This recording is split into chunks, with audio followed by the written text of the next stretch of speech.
भारत की यूनिवर्सिटीज में ना समानता को लेकर एक जंग सी छिड़ गई है। एक नई पॉलिसी बनी और फिर कुछ ही हफ्तों में उसे वापस भी ले लिया गया। लेकिन इस छोटे से घटनाक्रम ने उन गहरे घावों को फिर से खोल दिया है जो दशकों से हमारे कैंपस में रिस रहे थे। तो चलिए समझने की कोशिश करते हैं कि ये पूरा संकट आखिर है क्या। ये शब्द इस पूरी कहानी की दिल में बैठे विरोधाभास को पकड़ते हैं। क्या वाकई वो लोग भेदभाव का शिकार हो रहे हैं जिनके पास सदियों से व्यवस्था में सबसे ज्यादा शक्ति रही है, या फिर इस विरोध के पीछे की कहानी कुछ और ही है? इस पूरे मामले को ठीक से समझने के लिए हम इसे 5 हिस्सों में देखेंगे।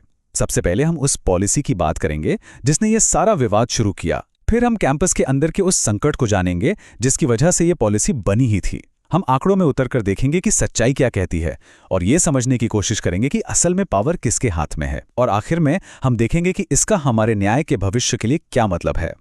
तो चलिए सबसे पहले उस चिंगारी पर नजर डालते हैं जिसने इस पूरी आग को भड़काया। एक जरूरी नियम जिसे रातों रात पलट दिया गया। जरा सोचिए कि ये सब कुछ कितनी तेजी से हुआ।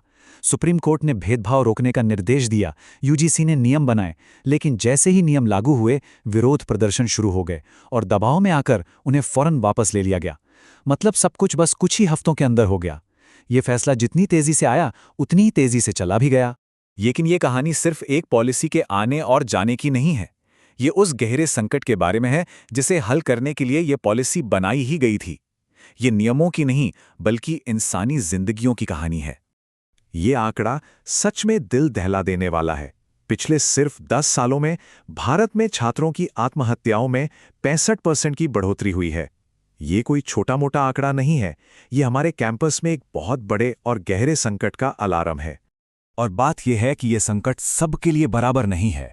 आंकड़े बताते हैं कि इसका सबसे ज्यादा असर हाशिए से आने वाले छात्रों पर पड़ता है। रोहित वेमुला और पायल तड़वी जैसे मामले कोई अकेली घटनाएं नहीं थीं। असल में इन्हीं दुखद घटनाओं के बाद सुप्रीम कोर्ट को दखल देना पड़ा था। अब ये भेदभाव सोर्स के मुताबिक कई लेवल पर होता है, जो इन स्टूडेंट्स के लिए कैंपस के माहौल को समझिए एक तरह से जहरीला बना देता है। ये सिर्फ एडमिशन के समय नहीं होता, बल्कि इंटरव्यू में, नंबर देने में, फेलोशिप में और रोज के बर्ताव में भी झलकता है। तो बातें तो बहुत हो गई, लेकिन सबूत क्या हैं? चलिए अब सीधा आंकड़ों पर चलते हैं और देखते हैं कि जमीनी हकीकत क्या कहती है। जरा इस टेबल को देखिए। ये हैदराबाद यूनिवर्सिटी के पीएचडी एडमिशन्स का डेटा है। पहले उम्मीदवार को देखिए जो ओबीसी कैटेगरी से हैं। लिखित परीक्षा में 70 में से 40, बहुत अच्छा स्कोर है, लेकिन इंटरव्यू में 30 में से सिर्फ 2। अब दूसरे उम्मीदवार पर आइए जो अनारक्षित हैं। लिखित में 24.5, लेकिन इंटरव्यू में 25 नंबर। और फिर तीसरे उम्मीदवार एससी कैटेगरी से, लिखित में लगभग 30 नंबर और इंटरव्यू में फिर से सिर्फ 2। क्या ये पैटर्न सिर्फ एक इत्तेफाक हो सकता है? और ये सिर्फ एक यूनिवर्सिटी की कहानी नहीं है। आंकड़े ये भी बताते हैं कि देश के सबसे बड़े मैनेजमेंट स्कूलों आईआईएम्स तक में हाशिए के छात्रों के लिए दरवाजे एक तरह से बंद ही किए जा रहे हैं। अब जरा फैकल्टी भर्ती पर नजर डालते हैं। इस चार्ट को देखिए। अनारक्षित यानी जनरल कैटेगरी के पद लगभग 90% तक भरे हुए हैं, लेकिन जब एससी और ओबीसी कैटेगरी के पदों को देखते हैं तो वो आधे से भी ज्यादा खाली पड़े हैं। ये असंतुलन साफ साफ नजर आ रहा है। और अगर आपको लगा कि बस इतना ही है तो जरा ये देखिए। हैदराबाद यूनिवर्सिटी में जहां आरक्षित पद खाली पड़े हैं, वहीं जनरल कैटेगरी में जितने पद थे उससे 59 ज्यादा लोगों को भर्ती कर लिया गया। ये सिर्फ असमानता नहीं, ये तो नियमों का खुला उल्लंघन लगता है। तो ये सारे आंकड़े देखने के बाद हम उस सबसे बड़े सवाल पर आते हैं जो इस कहानी के केंद्र में है। जब व्यवस्था में हर तरफ एक ही समूह का दबदबा है, तो फिर वही समूह खुद को पीड़ित क्यों बता रहा है? यही वो सवाल है जो ये आंकड़े हमसे पूछ रहे हैं। जब स्टूडेंट से लेकर फैकल्टी तक हर जगह सवर्ण जातियों का ही बहुमत है, तो फिर रिवर्स डिस्क्रिमिनेशन या उल्टे भेदभाव का दावा आखिर किस बुनियाद पर किया जा रहा है? यहां पड़ना बिल्कुल साफ है। एक तरफ है उल्टे भेदभाव का दावा और दूसरी तरफ हैं हकीकत के आंकड़े जो बताते हैं कि कैंपस में असल में किसका दबदबा है। दावा और हकीकत के बीच की ये खाई बहुत गहरी है।